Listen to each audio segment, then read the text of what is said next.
दोस्तों, आज की कहानी है सासू माँ ऐसी भी हो सकती है। चलो दोस्तों, कहानी को शुरू करते हैं।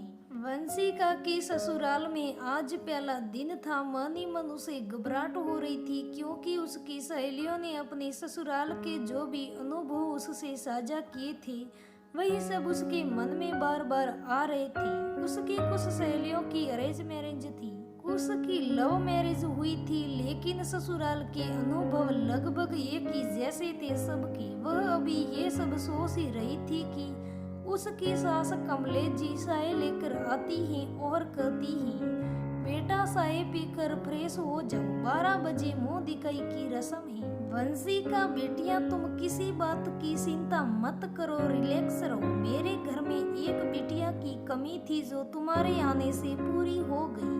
कमलेश जी 2 बेटों की माँ थी। वंशिका को अपनी सासू माँ की बातों से थोड़ी राहत तो महसूस हुई, लेकिन उसके मन में अभी भी बहुत सारे संशय थे। जैसे कि उसकी सहेलियों ने उसे बताया था कि शुरू में सासू माँ नाटक करती हैं, बाद में अपना सासपना दिखाती हैं। 12 बजे मुंह दिखाई की रस्म शुरू होती है। वंशिका तैयार होकर बहुत ही सुंदर लग रही थी। उसे खुद भी यकीन नहीं हो रहा था कि शादी के बाद उसके रूप में गजब का आकर्षण आ गया। सभी रिश्तेदार उसकी सुंदरता की तारीफ कर रही थी। अरमान भी उसको तिरछी नजर से देखकर मुस्कुरा रहा था। बीच में सासू माँ से बोल रहा था कि मम्मी सब वंशिका को गिफ्ट दे रही है, मुझे तो कोई गिफ्ट भी नहीं दे रहा है। कमलेश जी कहती है कि तुझे तो वंशिका जैसी सुंदर पत्नी मिल गई, और क्या चाहिए। यह बात सुनकर सभी रिश्तेदार खूब हंसते हैं। वंशिका का तनाव थोड़ा कम हो जाता है।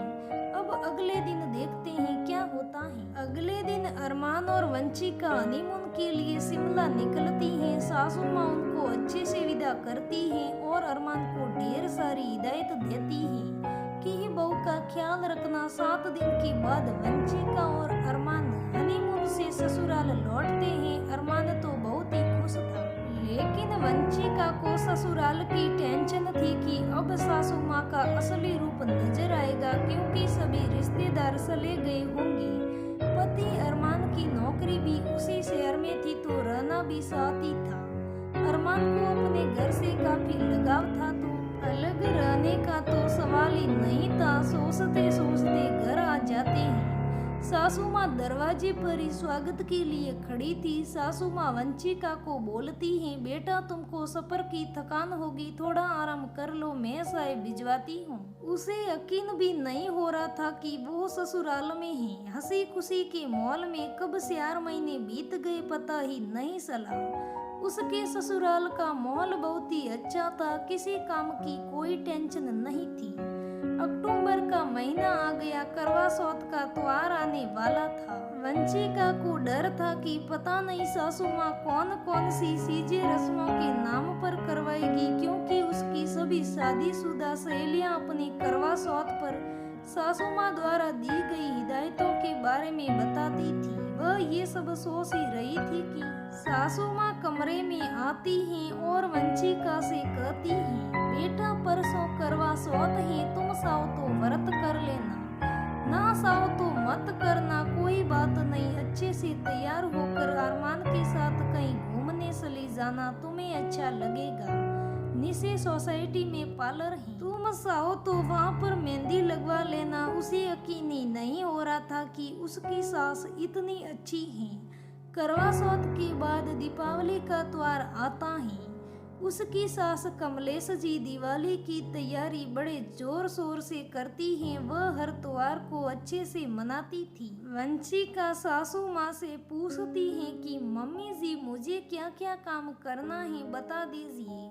कमलेश जी वंशिका से कहती हैं, बेटा दीपावली हर साल का त्योहार है, इसे अच्छे से मनाना चाहिए, बहुत ज्यादा काम नहीं फैलाना चाहिए, त्योहारों का मजा किरकिरा हो जाता है। मैंने लाइटिंग लगाने के लिए मैकेनिकल को बुला लिया है, पूजा के लिए मिठाई भी आ गई है, तुम तो बस अच्छे से तैयार होकर दिवाली सेलिब्रेट करो, जो तुम्हारे खाने का मन हो वही बना लो। मैं तो दीपावली की शाम को पुलाव ही बनाती हूँ। वही सब पसंद करते हैं, हल्का भी रहता है। वंशिका तो समझ ही नहीं पा रही थी कि वह ससुराल में है या स्वर्ग में। किसी भी प्रकार की कोई टेंशन नहीं थी। पति अरमान को पटाखे चलाने का बहुत शौक था। वह वंशिका को कहता है सलोनी से चलते हैं।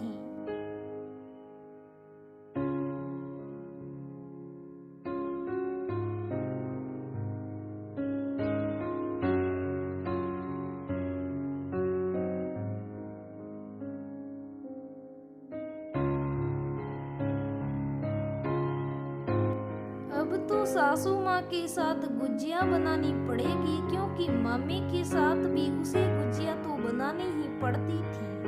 पर वह जैसा सोच रही थी ऐसा कुछ नहीं हुआ। सासू माँ ने बताया, बेटा यहाँ तो कोई गुजिया नहीं खाता है, बाजार से थोड़ी सी गुजिया सुगुन के लिए ले आती हूँ। किसी भी प्रकार की टेंशन मत लेना, होली पर खाना भी सोसाइटी में नीचे ही होता है। वंशिका को अपनी किस्मत पर नाज हो रही थी। उसे लग ही नहीं रहा था कि वह ससुराल में रह रही है।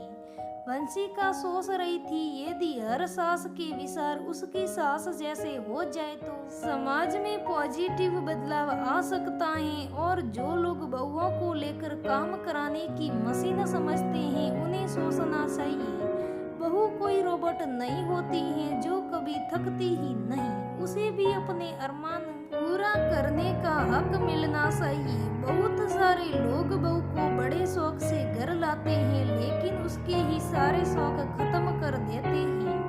एक बहू जो बड़े अरमान लेकर ससुराल आती है, उसकी भावनाओं की वहाँ कोई कदर करने वाला नहीं होता है। आप ही बताइए, ये कहाँ का न्याय है? दोस्तों, हमारे समाज में भी कमलेश जी जैसी बहुत सारी अच्छी सासें हैं जो अपनी बहुओं को बहुत मान सम्मान देती हैं, बहुओं को बेटी जैसे ही रखती हैं। दोस्तों, इस कहानी से आपका क्या विचार है, हमें कमेंट करके जरूर बताइएगा। दोस्तों, अगर हमारी समाज में कमलेश जी जैसी औरतें हो तो हमारे समाज का बदलाव हो सकता है। दोस्तों, यह कहानी कैसी लगी कमेंट करके जरूर बताइएगा।